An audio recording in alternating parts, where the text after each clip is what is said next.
approve a representative to report to the towns of Brownfield and Denmark. And I would recommend Carrie and Tanya. Are you willing? No, wait, you don't have time. We'll put you on the other committee. Or I guess we can do it separately, so, sorry. Okay, you want to start over? Yeah, I'm gonna start over. I recommend that we designate Carrie to be our representative to Brownfield to speak to the select board. Okay. Second? Thank you. Any questions or discussion? Terry, you're okay with that? Okay. All in favor? Against? And abstentions? Thank you, Terry. You are our official representative to report out to your select board.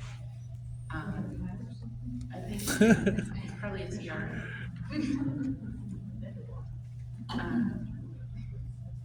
All right, so we need, Tanya, you had brought this to my attention that your town wanted a representative as well. Do you have a thought about who that might be? Is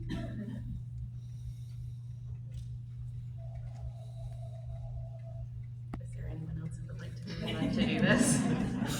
Can the alternates do it? Sure.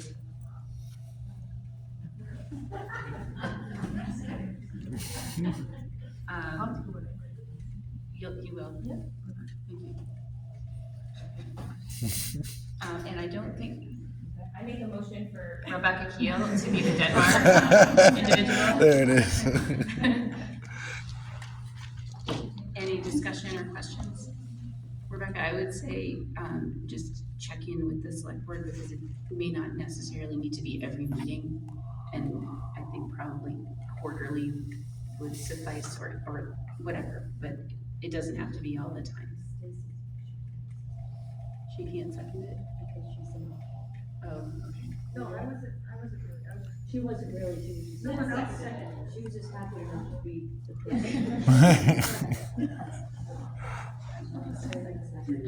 We still need a second then. Lynn seconds. Any further discussion or questions? No, seeing none, all in favor of approving Rebecca Keel as the Denmark representative? Against and abstentions? Okay, thank you. Congratulations. Yes. Stowe Select Board would also like perhaps a quarterly report in Native Care. I'll nominate Candace for that. Thanks. It's not like you have to leave your house to report or anything. Was that always in the motion? Are we making a motion, Candace? It can be, yes. I just for sharing the information. Thank you, okay. All right, Yeah, we can talk about that. Yeah, sure. And then we can, but if it has to be, okay. All right, well, I made the motion, sorry. do we have a second on Candace being the representative? Thank you, Sarah. Any questions or discussion? Thank you. All in favor? Thank you. And against and abstentions? Kathy? Sorry. So I get the formality of all this, but two things. One, I'm wondering if every town is going to want this, maybe we should come up with something to show up and give them, like that's more uniform, but that's for another time. Are you saying though, that if a select person, are we saying, approaches me and asks me a school board question, like, oh, what's the budget gonna look like? Do I have to get permission to be this? No. I mean, this is weird. You're talking about a routine report to the selectmen on their agenda, just to be clear. Yes. Okay. Yeah, and any school board member is welcome to answer questions factually, and that represents the view of the whole board at any time. That's our job. Okay. Any other questions? Now we will move on to unfinished business. Policies for second read, and I'm going to split these. We'll first look at IJNDD, use of artificial intelligence first. motion to move that to second read? Kathy, thank you. Lynn, second. Any questions or discussion? Okay, all in favor of moving that policy? Thank you. Against? And abstentions? Okay, thank you. Lynn? And the next policy for second read is IJJ, Instructional and Library Media Materials Selection. Do I have a motion to move that to second read? Thank you, Savannah. Seconded? Sarah, thank you. Any questions or comments or discussion? Lisa? I'm gonna read a statement, and basically, I'm not convinced that we need to revise the library policy. The intellectual freedom clause is intended to make it more difficult for concerned parents to have a say in what concepts their children are exposed to. And as stated by the librarian, it's already included in policy. The primary reason parents object to books are that they introduce sex, sexuality, gender issues, graphic violence, or gore, or DEI concepts.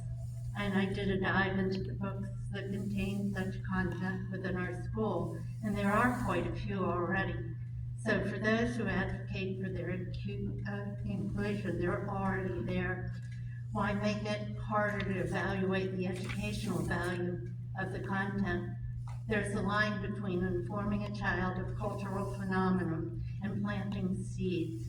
Many parents have concerns but do not speak out because of fear of retaliation on themselves or their children. The moral compass they have, whether faith-based or not, is being rejected by the school, perhaps unintentionally. What happens in the schools and among their peers has a great influence on their child's moral development. Many would opt for alternative education to protect their children from being introduced to concepts that they feel their child is not intellectually able to process. However, they don't have the means or the option to do so. There's a value to protecting our children until they reach a stage where they can handle such content. Pair this with the fact that our state scores are ranked among the bottom in the nation. This raises a question about the educational priorities from the state level. Our scores rank higher than many districts in Maine, and that means that we're doing something right, but we do have room to improve. Many parents do not know that this type of content is freely available to their children. Unlike movies or music, there's no rating system for books.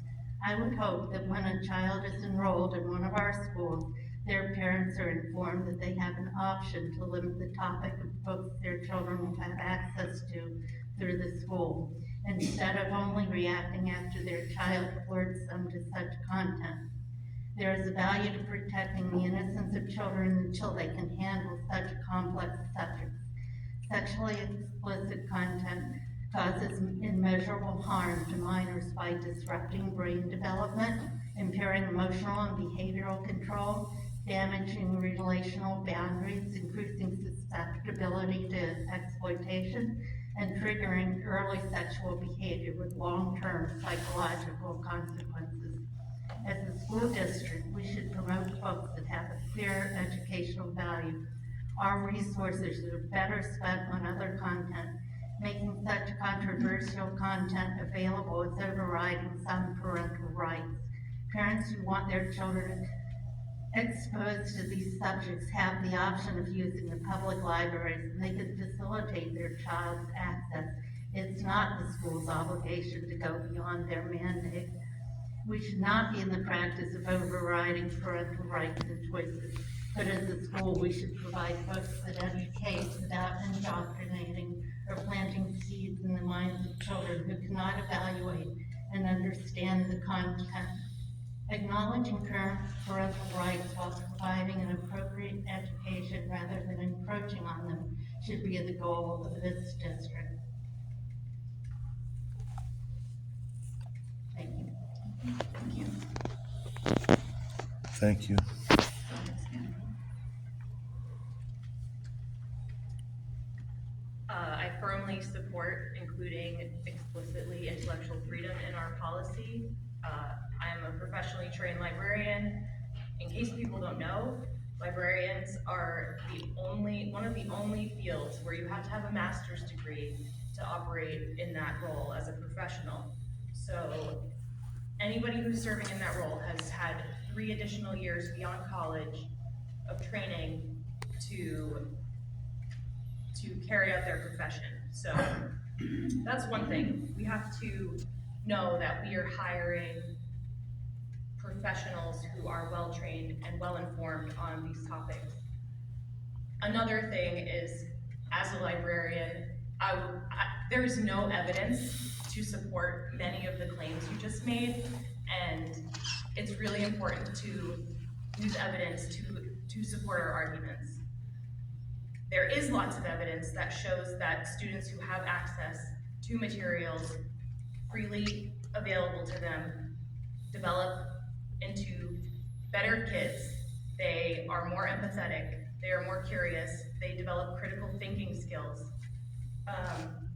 In addition, this policy governs both the library materials and classroom materials. So, in case it's been a while since you've been to a library, nothing in there is required. There's no requirement to take a specific book. There's no requirement to explore a specific topic.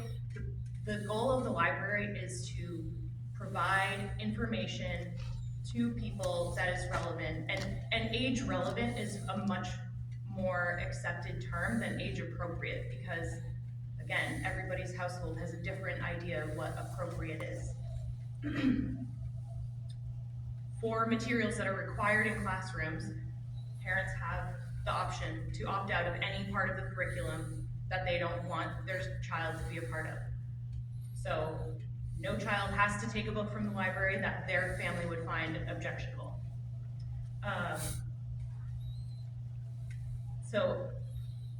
And I don't know if I can reference the public comment period, but Patty already explained the windows, mirrors, and sliding glass doors concept, and these things are really important. And again, backed by a lot of good research, and I'm happy to provide that and share it with you and discuss the funding sources and all of that, but reading opens people's minds, and our students should be nurtured in their curiosity, whatever that may be. And I hope that if students are bringing materials home that their parents don't like, that is a moment where we can say, great, this family is really involved with their child's education, with what they are doing at school, and we need to, and that opens up a conversation. If your child comes home, and again, we have the challenge policy, we have all of these things in place.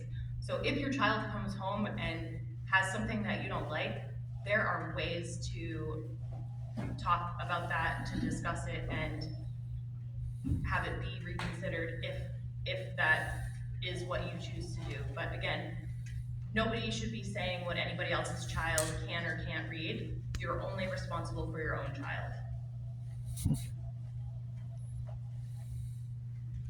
But if the book's available, I would also challenge some of the very broad claims that were made in that statement, that materials that are available that have been explicitly chosen by trained professionals for elementary and middle school children are causing significant distress